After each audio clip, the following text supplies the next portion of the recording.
chers frères amis. Bienvenue une fois de plus ce matin à notre dévotion quotidienne. Aujourd'hui, nous nous tournons vers le magnifique psaume 90, qui est en fait une prière de Moïse. Et au verset 2, nous lisons ce qui suit. « Avant que les montagnes fussent nées et que tu eusses créé la terre et le monde, d'éternité en éternité tu es Dieu. Tu fais rentrer les hommes dans la poussière, et tu dis, Fils de l'homme, retournez, car 1000 ans sont à tes yeux comme les jours d'hier, quand il n'est plus, et comme une veille de la nuit. » Il y a beaucoup de gens qui pensent qu'ils ne mourront jamais, qu'ils sont éternels. Et je vous rappelle à tous que le seul être éternel est Dieu. Il n'a pas été créé par personne ni par rien de rien. Nous, par contre, nous avons une date d'expiration. Nos jours sont comptés. Bien sûr, nous ne savons pas quand ce jour arrivera ni comment. Mais ce qui est clair, c'est que s'il y a quelque chose de juste dans la vie, c'est sans aucun doute la mort. Car la mort nous touchera à tous, blancs, noirs, riches, pauvres, croyants, athées, hommes, femmes, de la même manière. L'important est de se préparer à ce jour, d'être prêt pour ces moments. Parce que, comme je le dis, puisque nous ne savons pas quand il va nous frapper, mais qu'il va nous frapper, c'est sûr, nous devons nous demander ce que nous allons faire de notre vie, si nous sommes vraiment préparés, vraiment prêts à rendre des comptes à notre Dieu. Parce que, vous savez quoi, que tu y crois ou pas, que tu sois d'accord ou pas, tous les êtres humains devront se tenir devant la présence de Dieu à un moment ou à un autre de leur vie pour lui rendre de compte. Certains diront, mais je ne crois pas à ces choses-là. Que tu y crois ou non n'a pas d'importance. Les réalités de la vie, qu'elles nous plaisent ou non, ne sont que cela, des réalités.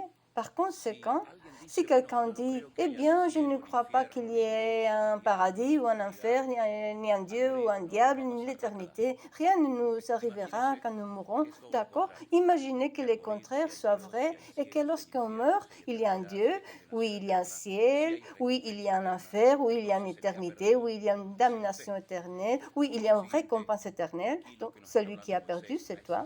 Donc, ce dont Moïse parle ici, c'est de la brièveté de la vie de l'homme, combien la vie de l'homme est éphémère, quelle que ce soit notre situation actuelle, notre santé, la quantité d'argent que certains peuvent avoir, la quantité de biens matériels que certains peuvent avoir. Et tôt ou tard, tout devra quitter ce monde. Et tout ne pourra prendre rien avec toi. La Bible dit que nous sommes venus nus dans ce monde et que nous le quitterons nus. Tes voitures, tes maisons, tes bijoux, ton argent, ils ne te serviront à rien du tout. Car laisse-moi te dire que ce ne sont pas seulement les pauvres et les malades qui meurent, mais aussi les riches et les gens qui peuvent être en excellente santé. Tout à coup, on apprend qu'un tel est mort. Et l'on reste bouche bée, surpris, et on se dit, mais il allait si bien, tout lui allait si bien dans la vie, mais tout à coup, il est mort, il a disparu.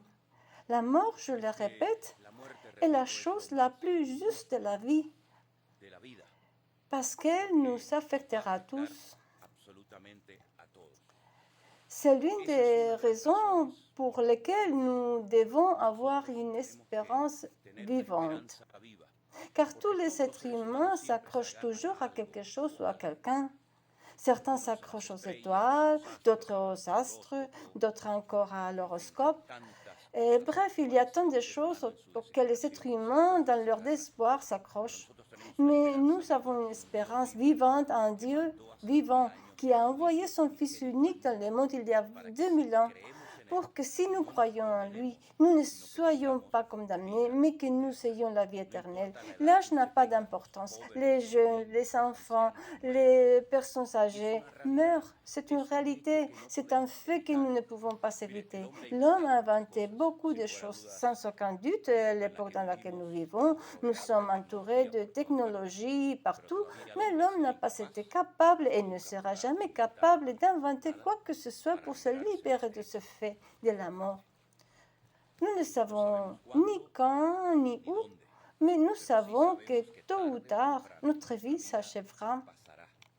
Cependant, Moïse dit, pour Dieu, un jour est comme 1000 ans et 1000 ans sont comme un jour. Combien de temps pouvons-nous vivre?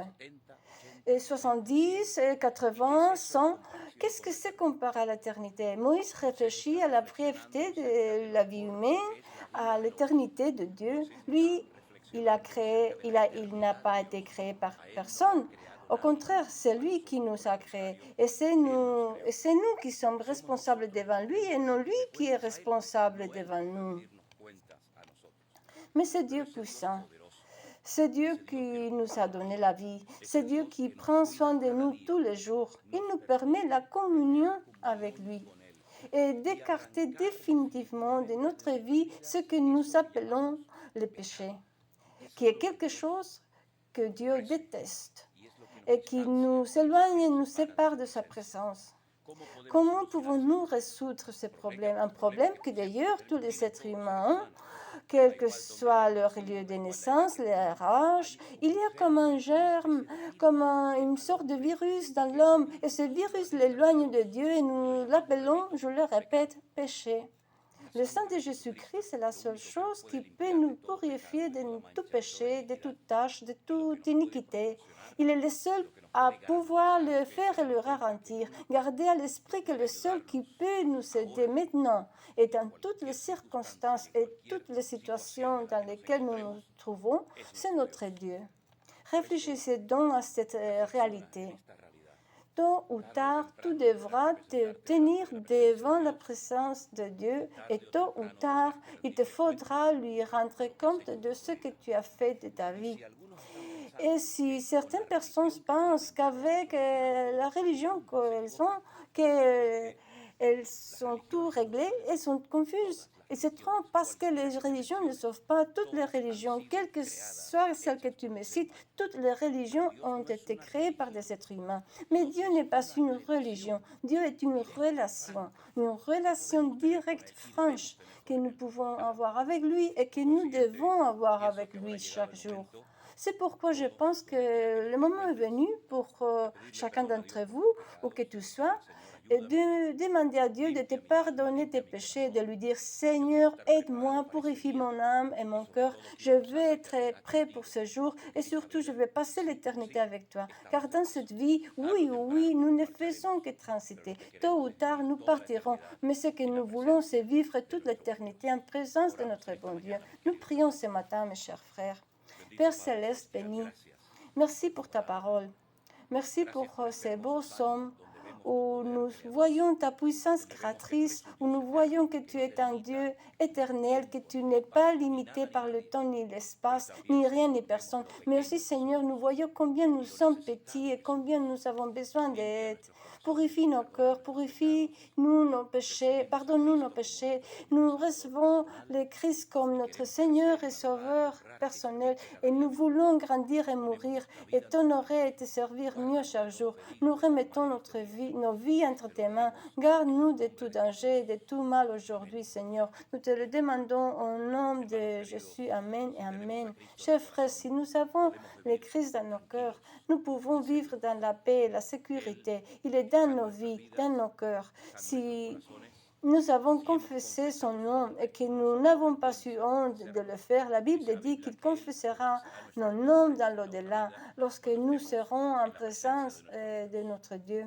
Par conséquent, vivons tranquillement avec cette paix qui dépasse toute compréhension humaine et utilisons le temps pour partager la bonne nouvelle de l'Évangile avec autant de personnes que possible parce qu'il y a beaucoup de personnes désespérées, vides, dans les ténèbres, dans l'ignorance. Mais maintenant que nous avons reçu le Christ et que nous avons la vérité dans nos cœurs, nous allons profiter de chaque occasion qui se présente à nous dans la vie pour parler aux gens de l'amour de Dieu.